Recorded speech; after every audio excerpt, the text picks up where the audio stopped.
Bienvenidos a Lecturas de Aullido. El día de hoy les voy a contar el cuento de El Proyecto Lakefield, escrito por J.J. Martins. El siguiente relato es un transcrito de una grabación que encontramos en la central eléctrica el día en que todo volvió a la normalidad, quedando como muestra del sacrificio de las personas aquí mencionadas. Cuando me preguntaba cómo sucedería el apocalipsis, siempre creí que sería por un virus, no de zombies, pero sí un virus que acabara con la humanidad.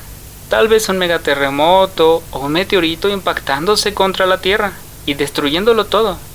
Sin embargo, nunca me imaginé que el apocalipsis llegaría por medio de un recurso que utilizamos todos los días, la luz, la que siempre estuvo guiándonos en la oscuridad.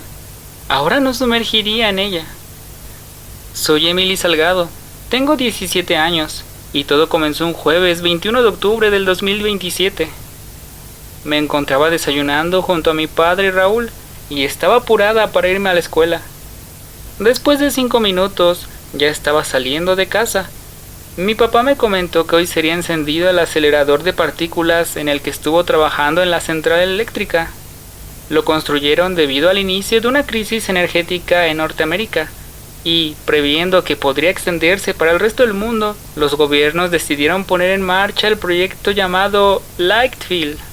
Mi padre solo era un mecánico, pero estuvo presente en diversas pruebas y me contó que cosas raras sucedían y que algunos científicos creían que era una mala idea encenderlo, pero al gobierno no le importó, y de todas maneras lo hicieron.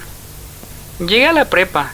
Me despedí de mi papá y me dirigí a la puerta, donde ya me esperaban mis amigos, Carolina, Alwin, Martin y Nelson.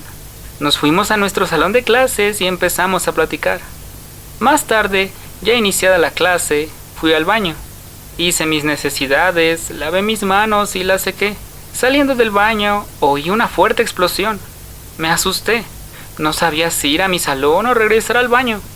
Mientras lo decidía, algunos alumnos salieron de sus salones para ver de dónde se había oído esa explosión, pero en eso se empezaron a oír unas detonaciones, no de la misma fuerza, pero sí en secuencia. De la nada, había gritos y los estallidos no cesaban. Fue cuando decidí correr hacia mi salón. Subí las escaleras hasta llegar al segundo piso. En eso, Carolina me agarró del brazo y me detuvo. Los demás también estaban ahí. Carolina estaba muy asustada. Le pregunté si sabía qué eran esas explosiones, a lo que me dijo: la profesora, Mauricio, Andrea y Mónica explotaron. ¿Cómo que explotaron?, le pregunté, cuando en eso otra explosión dentro del salón de al lado rompió parte de la pared y cayeron varios escombros. Tomé a Carolina de la mano y nos echamos a correr. Alwin, Martin y Nelson nos siguieron. Bajamos las escaleras y llegamos a la explanada, donde había más alumnos. Todos estábamos asustados. Un profesor se nos acercó y nos dijo: «No vean la luz, por nada del mundo vean la luz». El profesor se fue corriendo. Nadie sabía qué es lo que estaba pasando. Fue cuando pensé en mi papá. Observé al sureste y pude ver que de la central eléctrica salía una gran cantidad de humo. No quise pensar lo peor, pero el panorama era desolador. Carolina se acercó a mí y me abrazó. Las explosiones seguían sin parar. El caos reinaba en la escuela. No podía quedarme aquí sin saber si mi papá estaba muerto o no, así que me dispuse a ir a buscarlo. Sin embargo, mis amigos no me querían dejar ir. Pensaban que quedarnos aquí sería lo mejor, aunque esa no era una opción para mí. Con o sin ellos, me iría. Carolina aceptó acompañarme y de paso iríamos a buscar a sus padres. Alwin también aceptó, y aunque no queriendo, Martin y Nelson también fueron. Salimos de la escuela y empezamos a correr. En la calle igualmente estaba el caos. Varias personas corrían mientras las explosiones seguían. No paramos de correr hasta que un auto se nos atravesó y este chocó con un árbol. Al ver a la persona que iba dentro, vimos que era el papá de Nelson. Él se acercó rápidamente a ayudarlo. Nosotros también, pero al mirar su brazo observé cómo sus venas estaban algo brillosas, además de que tenía una mordedura, pero la sangre no era roja, sino que era gris. Lo sacamos del auto cuando en eso alguien nos gritó. Volteé y era mi padre. Fui corriendo a abrazarlo. Mientras él se acercaba, me dijo lo mucho que me quería, pero en eso me soltó y gritó que nos alejáramos de ahí. Corrió hacia donde estaba el padre de Nelson, Lo observó y les dijo a mis amigos que se alejaran y que nos cubriéramos los ojos. Todos estábamos confundidos, pero lo obedecimos. Nelson no lo hizo. Él no se quería alejar de su padre. Por más que mi papá lo trató de separar, él se aferró. Mi padre corrió hacia nosotros y, antes de que me tapara los ojos, pude ver cómo el papá de Nelson se estaba empezando a poner brilloso. Mi padre me cubrió y después se escuchó una explosión. Pasaron unos segundos y, al ver hacia donde se encontraban, vimos que ya no había nadie y solo se hallaban restos de huesos sobre lo que parecía ser ceniza. Carolina y yo empezamos a llorar. Alwyn estaba consternado. Martin se lamentaba. Mi papá me abrazó. Todo era difícil de creer. El mundo entró en crisis. La luz no solo hace explotar a las personas al verla, sino que algunas las transformaba en una especie de zombies luminosos. Ningún lugar era seguro. Cualquier tipo de luz era peligrosa. La contaminación no solo se propagó por Norteamérica, sino que se extendió gradualmente por el mundo. No había forma de comunicarse con el exterior. Los padres de Carolina murieron, al igual que los de Alwyn, y a los de Martin nunca los encontramos, así que los tres se quedaron con nosotros. Nos refugiamos en una pequeña casa al norte de la ciudad, ya que en el centro, donde estaban las nuestras, se hallaba infestado de personas brillosas. Cada tercer día íbamos a los supermercados por comida. Mi padre nos enseñó a defendernos. Creamos nuestras propias armas, como arcos, ballestas y lanzas. Usábamos lentes de soldar durante todo el día. Esta era la única manera de evitar que viéramos la luz, aunque eso nos evitara poder ver el hermoso amanecer. Día 221 después del inicio del apocalipsis. Tras una visita al supermercado, encontré una mini grabadora y decidí documentar todo lo que nos ha pasado, a partir del día 1 hasta este que están oyendo. Quizás pueda ser útil en el futuro. Día 234 después del inicio del apocalipsis. Mi papá sigue preguntándose qué pudo haber salido mal con el acelerador de partículas. ¿El problema fue mecánico o físico? Si bien las pruebas habían arrojado errores, no se esperaban estos resultados. Analizó los apuntes de sus compañeros científicos y también varias teorías físicas, llegando a la conclusión de que el acelerador pudo haber rasgado la membrana del espacio-tiempo, lo que ocasionó que varios universos paralelos colisionaran, incluyendo el nuestro. Suena a película de ciencia ficción, pero puede ser posible, debido a que las partículas viajaron al triple de la velocidad de la luz, lo que provocó el desgarre de la membrana.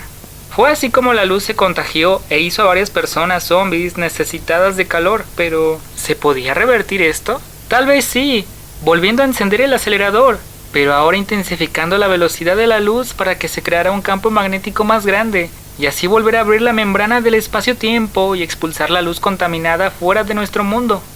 Suena relativamente sencillo, pero hay que configurar el funcionamiento del acelerador y, sobre todo, cruzar la ciudad para llegar a él. Día 236 después del inicio del apocalipsis. Lo debatimos. Si lo hacíamos, era una misión suicida. Pero, ¿qué más nos quedaba si todo ya lo habíamos perdido? Se lo debíamos a todas las personas que ya no están. No conocíamos a nadie más que nos pudiera ayudar. Solo éramos nosotros contra la luz. Entonces, empezamos a planificar la misión, equipándonos con todas las armas que poseíamos. Mi padre se llevó algo de herramienta y sus notas para configurar el acelerador. Allá afuera, solo teníamos que evitar las hordas de zombies brillosos. Nada sencillo, pero tampoco difícil. A las 4 de la tarde salimos de casa. Los primeros kilómetros fueron fáciles, pero conforme nos fuimos acercando más al centro de la ciudad, las hordas de personas brillosas nos atacaron. Aunque pudimos eliminar algunas y escapar de ellas, ya había anochecido, por lo que acampamos y descansamos. Día 237 después del inicio del apocalipsis. Estábamos frente a la puerta principal de la central. Alwyn rompió un candado y logró abrirla.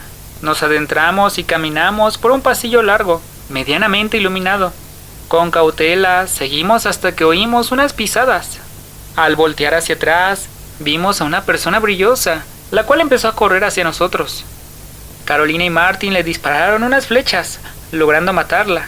Seguimos caminando, bajamos unas escaleras, las luces se prendían y apagaban en forma secuencial.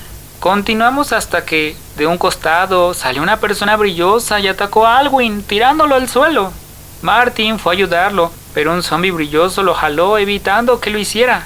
Traté de disparar una flecha, pero otro ser brilloso me jaló por detrás, tirándome al suelo. Más personas brillosas llegaron a atacarnos. Mi papá quiso ayudar a Alwyn, pero a este se le cayeron los lentes. Cerró los ojos, pero el zombie lo golpeó e hizo que los abriera, y Alwyn explotó. Carolina fue tomada por dos personas brillosas y la mordieron. Martin logró matarlas y se acercó a Carolina. Ambos sentían algo el uno por el otro, por lo que Martin se quitó los lentes y explotó con ella en un instante. Mi papá me ayudó a liberarme de la criatura brillosa, pero en un descuido, esta lo mordió. Mi padre le enterró un cuchillo en la cabeza y corrimos lo más rápido posible hasta llegar a la puerta de la sala, donde estaba el acelerador. Mi papá abrió la puerta y me metí primero. Después me dio su mochila para luego despedirse de mí. Me dijo lo mucho que me amaba y que él no quería convertirse en un monstruo, por lo que se haría explotar. Yo no quise que lo hiciera, pero no tuve opción. Cerró la puerta y segundos después oí el estallido. Sequé mis lágrimas y procedí a desarmar el acelerador. No había tiempo que perder. Lo hice siguiendo los planos que venían en la mochila de papá. Al desarmarlo, llegué a la parte del núcleo.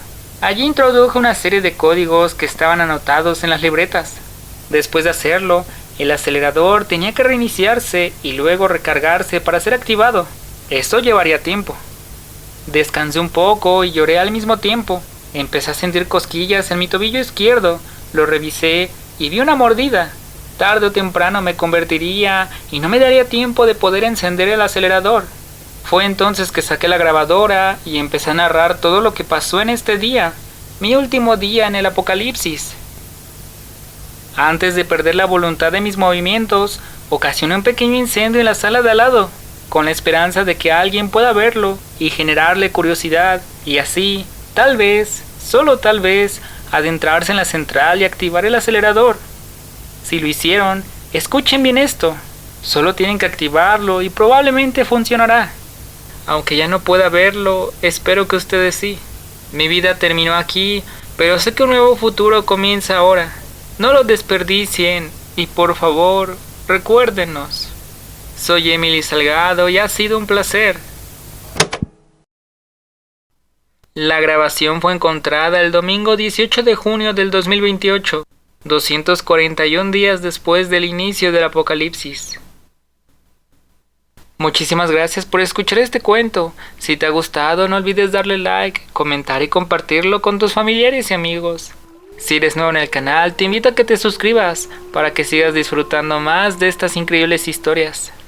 En la descripción puedes encontrar las redes sociales de J.J. Martins para que puedas conocer más de sus obras. Aquí te dejo unas sugerencias que te van a encantar. Nos vemos en la siguiente lectura de Aullido.